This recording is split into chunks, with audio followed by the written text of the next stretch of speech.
आदरणीय व्यासपीठ, माझे शिक्षकवृंद, जमलेले पालक आणि वेगवेगळ्या अशा अपेक्षा डोळ्यात ठेवून इथे जमलेले माझे मित्र आणि मैत्रिणींनो,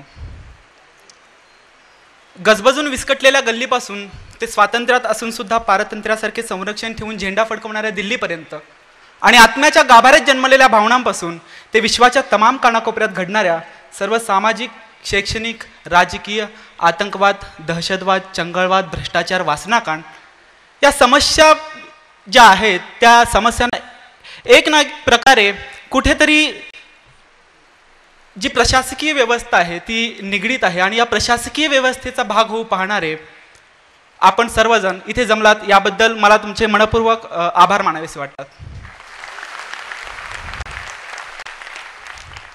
ज्या चिमुकल्या ज्ञानोबांनी तत्कालीन धर्मपंडितांच्या कर्मठपणाला लाथाडून अवघ्या विश्वाचं कल्याण पसायदानातून सांगितलं, त्याच तत्वांचे पालन करण्यास शिकवणारी लोकशाही ही सुद्धा मानवजातीचे कल्याणच सांगत असते. आणि या लोकशाहीचा एक खूप महत्त्वाचा जो पाया आहे तो म्हणजे सिव्हिल सर्व्हिसेस, म्हणजे प्रशासकीय सेवा. आणि या प्रशासकीय सेवेसाठी जी काही केंद्रीय लोकसेवा आयोगामार्फत जी परीक्षा घेतली जाते, तर त्या परीक्षेद्वारे जे जवळजवळ 1200 मुलं निवडले जातात, तर त्याच्यापैकी एक नशीबवान म्हणून मला सलग दुसऱ्या वर्षी इथं स्थान मिळतं आहे. मी स्वतःला खूप भाग्यवान समजतो, कारण ज्यावेळेस मी मागच्या वेळेस 354वा रँक मिळवून त्या दुसऱ्या की तिसऱ्या नंबरच्या ओळीत बसलं होतं, त्यावेळेस संजय खरातांनी खूप छान वाक्य बोललं होतं. तर ते म्हणाले होते की आम्ही उकिरड्याजवळ बसू पण पहिल्या पंक्तीतच जेवू.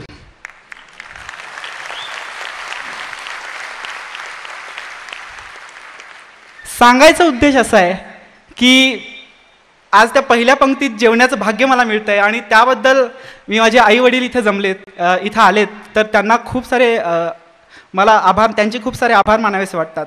कारण एक असं म्हटलं जातं की जेव्हा वाघ भुकेला असतो तर तो जास्त तीव्र असतो, त्याचा जो क्रूरपणा आहे तो जास्त घातक असतो. आणि ज्यावेळेस 354वा क्रमांक मिळाला होता तर त्या वाघाची क्षमता कुठेतरी कमी झाली की काय असं वाटायला लागलं होतं. 354वा क्रमांक मिळाला आणि IRS इन्कम टॅक्स म्हणजे assistant commissioner of income tax झालो, तर खूप सारे प्रलोभनं ज्याला आपण खूप वेळा अशी जी आमिष असतात तर त्याला बळी पडण्याची एक संभाव्य शक्यता असते. तर तसं न करता एक मराठीमध्ये खूप सुंदर कविता आहे. तर ती कविता अशी आहे की हा रस्ता अटळ आहे, हा रस्ता अटळ आहे, अटळ आहे घाण सारी, हा रस्ता अटळ आहे घाण सारी, बघून तुला येईल शिसारी, म्हणून म्हणतो कर विचार हाच रगड आणि माझ्या मना बंद दगड. म्हणजे माझ्या मनाला दगड बनवायला सांगितलंय. आज माझ्या घरी दिवाळी आहे, आज माझ्या घरी दसरा आहे, आज माझ्या घरी कोणाचा तरी बारसा आहे, कोणाची तरी मुंज आहे, कोणाच्या तरी घरी आंबे आलेत, कोणाच्या घरी चिंच आलेत. तर हे जे काही आहे आणि त्याच्यामुळे मला कुठेतरी वाटतंय की मला घरी जाऊन मस्त मजा करायची आहे. मीही करू शकलो असतो, पण सरांना मागच्या वेळेसच एक वचन दिलं होतं, एक सरांना सांगितलं होतं की उकिरड्याजवळ बसेल पण पहिल्या पंक्तीत जेवायला येईल. आणि आज तो एक अमूल्य बहुमान मला इथे मिळतोय. त्याबद्दल सरांचं, त्याच्यानंतर इथे पंकज भट्टे सर आहेत ज्यांनी मला ज्यावेळेस मी UPSC मध्ये लहान होतो, म्हणजे मी पहिल्याच अटेम्प्टमध्ये प्रिलिम खूप वाईटरित्या पराभूत झालो, एकदम नाचक्की व्हावी अशा रीतीने एकदम पराभूत झालो होतो.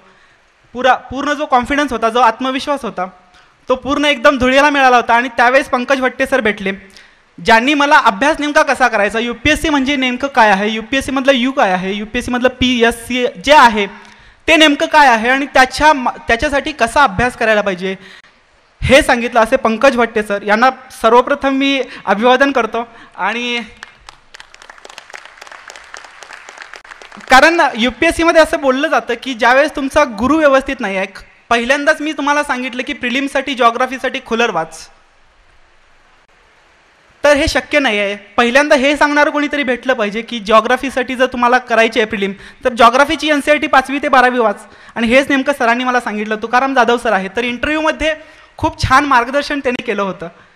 खूप वेळा एक महत्त्वाचा एक प्रॉब्लेम म्हणता नाही येणार, पण एक वृत्ती अशी मला जाणवते की मी जेव्हा क्लासमध्ये जातो किंवा मी कुठेतरी काहीतरी ऐकायला जातो तर त्यावेळेस मला खूप येतं आहे, जो समोरचा आहे तो माझ्यासमोर काहीच नाही आहे, त्याच्यापेक्षा जास्त मला येतं आहे.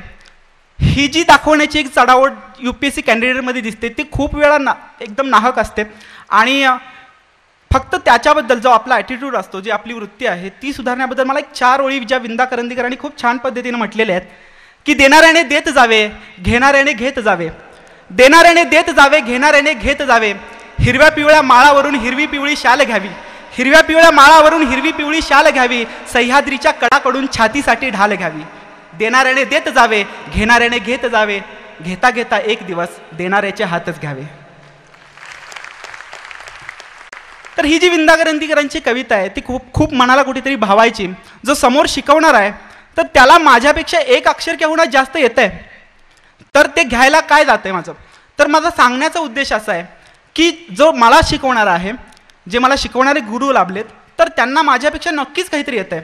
आज मी खूप वेळा असं सदाशिव पेठेत राहिलो आहे, त्याच्यामुळे मला जो लायब्ररीचा शेड्यूल आहे तो माहिती आहे.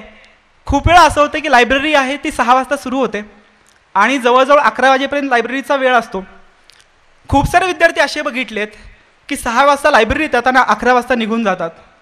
पण हे जे गणित आहे 6 ते 11चं, म्हणजे जवळजवळ 16-17 तास अभ्यास करत असतील, पण 4 वर्ष उलटल्यानंतर 5 वर्ष उलटल्यानंतरही UPSC किंवा MPSC जे नेमकं गणित आहे ते सोडवू शकलेलं नाही.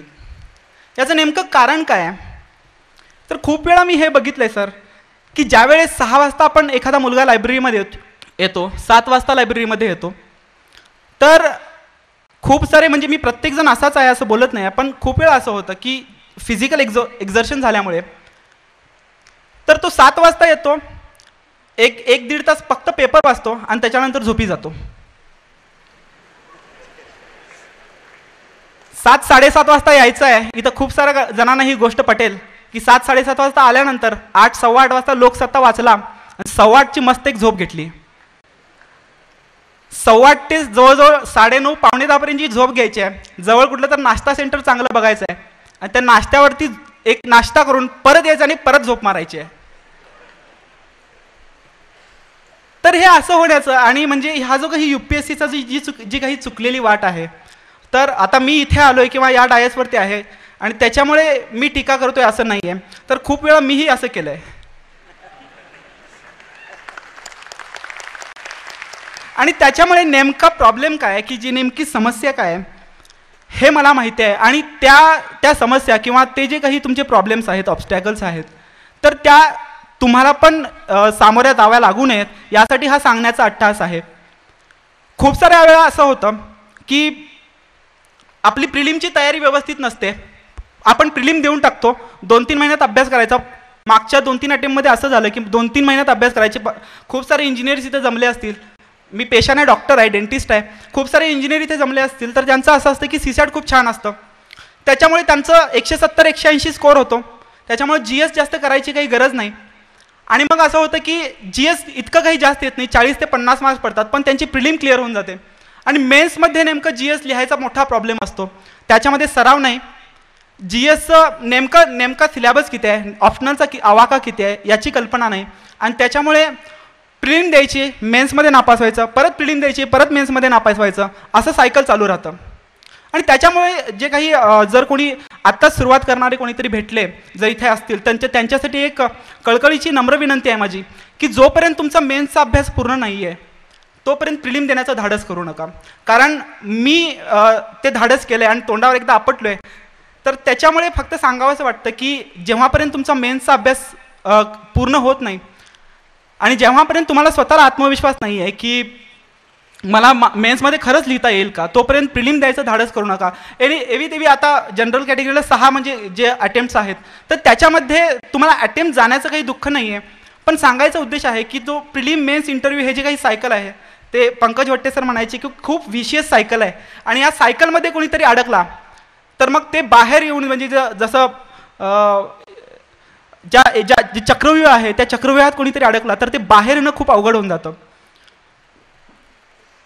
इथं एक थोडंफार खूप जणांच्या मनात इंटरव्ह्यूबद्दल खूप सारे शंका असतात की नेमका इंटरव्ह्यू म्हणजे काय, तर खूप जण असे मला विचारतात की इंटरव्ह्यूची तयारी कशी करायची किंवा एसएची तयारी कशी करायची. तर मला फक्त एवढंच सांगावंसं वाटतं की इंटरव्ह्यूची जी तयारी आहे ती फक्त परीक्षेची तयारी नसून इंटरव्ह्यू ही माणूस बनण्याची प्रक्रिया आहे. जेव्हा तुम्ही खरंच UPSCला वाटेल, आज एक सकाळी मी लेक्चर अटेंड केलं होतं, तर कृष्णात पाटील सरांनी खूप छान वाक्य बोलले होते ते की आपला समाज हा नॉर्मल आहे, सामान्य आहे. एक 5% लोक खूप एक्स्ट्रा ब्रिलियंट असतील, 5% लोक खूपच मठ्ठ असतील, पण जो काही 80-90% जो समाज आहे तो खूप सारा नॉर्मल आहे, सामान्य आहे. आणि या सामान्य जनतेची जर सेवा करायचं असेल तर UPSCला सामान्य नागरी प्रशासकच हवे आहेत. आणि जसं विवेकानंद म्हणतात की there is a divine force in each and everybody.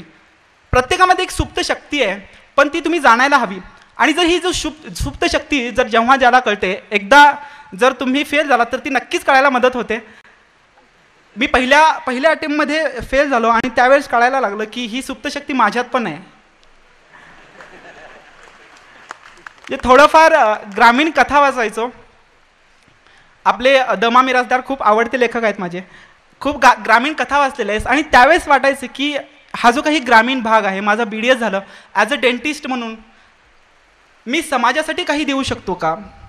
थोडंफार गावाकडे जाऊन एक निरीक्षण केलं आणि त्यावेळेस वाटायला लागलं की ॲज अ डेंटिस्ट म्हणून खूप सारे समाजामध्ये फरक पाडण्याचं किंवा जे काही जो आमूलाग्र बदल आपण असं म्हणतो की आमूलाग्र हा शब्द वापरतो, तर आमूलाग्र बदल जो काही घडवायचा आहे तो ॲज अ डेंटिस्ट म्हणून मी करूच शकलो नसतो. आणि त्यावेळेस वाटायला लागलं की ग्रामीण जनतेच्या काही खरंच जेन्युइन समस्या आहेत, तर त्या कुठेतरी सोडवायचं असेल तर एक नागरी प्रशासक किंवा प्रशासकीय सेवेमध्ये जाऊन मला खूप काही भरीव काम करता येईल.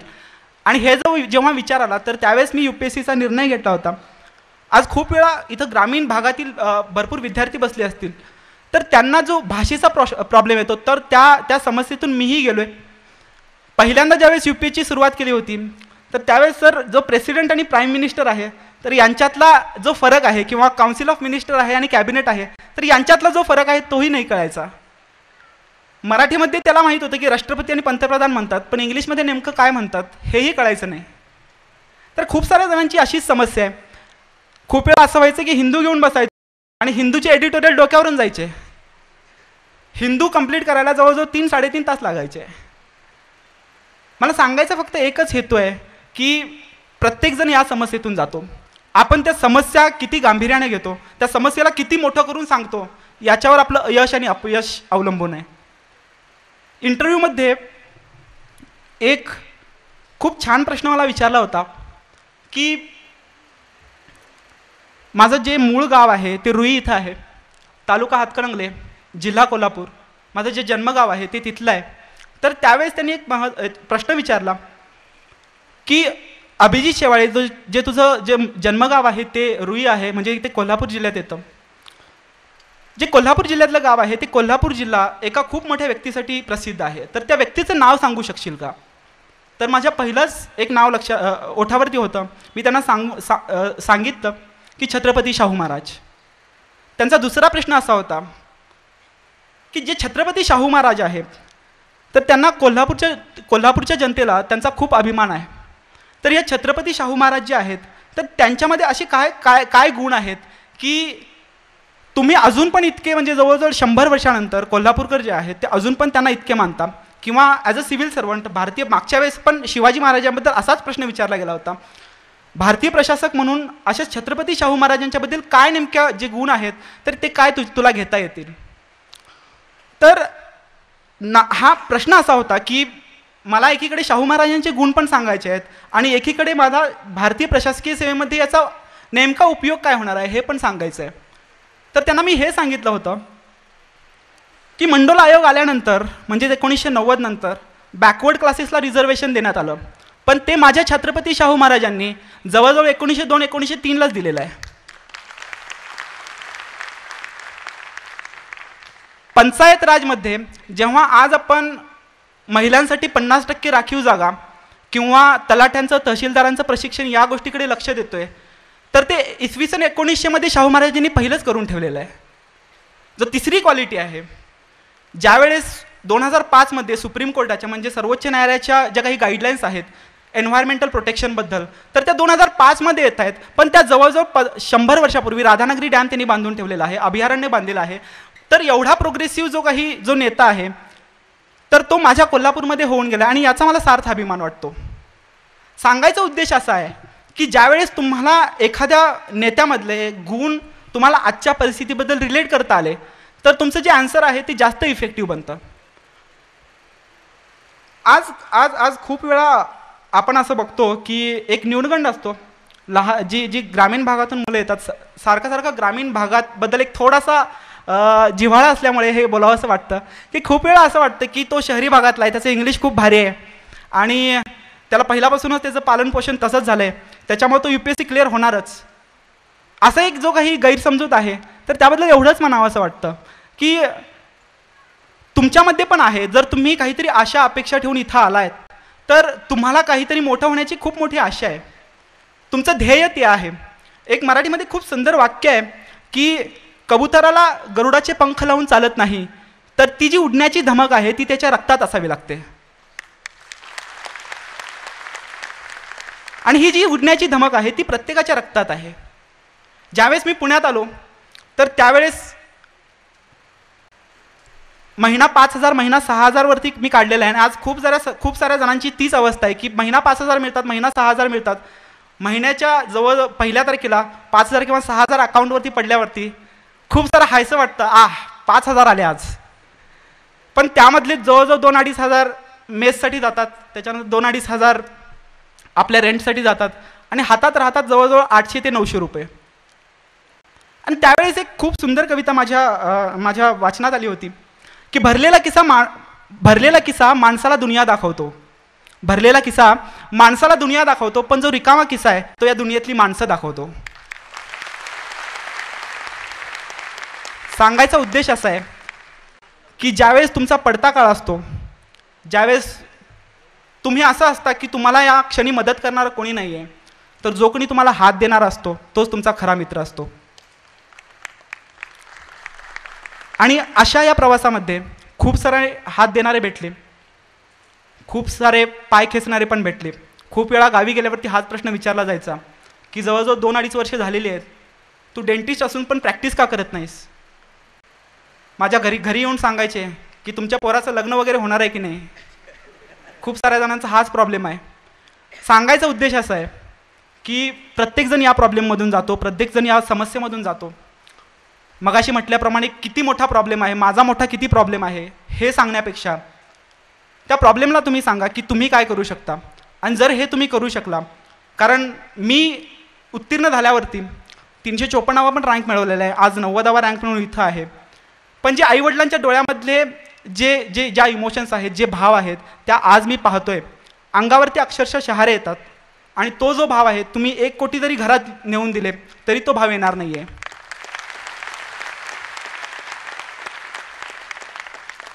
जर तुम्ही या आयुष्यामध्ये जर काहीतरी असं करून दाखवाल की आई वडिलांच्या डोळ्यातून आनंदाश्रू बाहेर येतील, तर तुमचं हे जे जीवन आहे ते खरंच सार्थकी लागलं असं मी मानेल. आणि हे जे जीवन आहे ते फक्त तुम्हाला एकदाच मिळतं. आयुष्यातला 21 ते 30 जो काळ आहे तो खरंच काहीतरी करून दाखवण्याचा आहे. मराठीमध्ये म्हणतात की लात मारील तिथं पाणी काढेल, असं हे वय आहे. आणि त्याच्यामुळे मला फक्त एवढंच सांगावंसं वाटतं की मी खूप सारी UPSCची स्ट्रॅटेजी वगैरे सांगणार नाही आहे. एवढंच सांगेल की तुकाराम जाधव सर आहेत, बाकीच्या ज्या काही इन्स्टिट्यूट आहेत, तर तिथं जाऊन एक जसा संन्यासी जातो की मला काहीच माहीत नाही आहे, मला फक्त तिथे जाऊन प्राशन करायचं आहे, जर असा भाव घेऊन गेलात तर नक्कीच हे काही जी मोठी कमान आहे, हा जो काही मोठा चढ आहे, UPSC नावाची जी परीक्षा आहे, म्हणजे ती काही लाईफ नाही आहे, ती काही जीवन नाही आहे, पण तो एक जीवनाचा एक भाग आहे. त्या परीक्षेचं एक अनावश्यक दडपण न घेता जर तुम्ही आपल्या गावासाठी, आपल्या कुटुंबियांसाठी, आपल्या आईवडिलांसाठी आणि किंबहुना या देशासाठी जर खरंच काम करू शकला तर नक्कीच तुम्ही यशस्वी व्हाल असं मी मानतो. आणि फक्त जाता जाता एवढंच म्हणेल की आज इथं तुम्ही जमलायत, पण या जमलेल्यापैकी कोणीतरी इथं जर मला पुढच्या वर्षी भेटलं, आता मी एक्झाम तर देणार नाही आहे, पण इथं कोणीतरी जास्तीत जास्त मुलं जर भेटली, जो महाराष्ट्रातला खूप साऱ्या जणांचं ॲनालिसिस हे आहे की आपण जवळजवळ 95चा 90चा आकडा मारतो, पण जो काही क्वालिटी रिझल्ट आहे, पहिल्या 100मध्ये येण्याचा जो भाग आहे तो दिसत नाही आहे. महाराष्ट्रातला अजून पण पहिला कोणीच आलेला नाही आहे. जर हे काही तुम्ही जर चेंज करू शकला तर या कार्यक्रमाला जी उपस्थिती तुम्ही दर्शवलेली आहे ते त्याचं नक्कीच कुठेतरी चीज झालं असं मी समजेल. आणि तुमच्या या भावी वाटचालीसाठी खूप खूप शुभेच्छा देऊन मी माझी रजा घेतो. जय हिंद, जय भारत.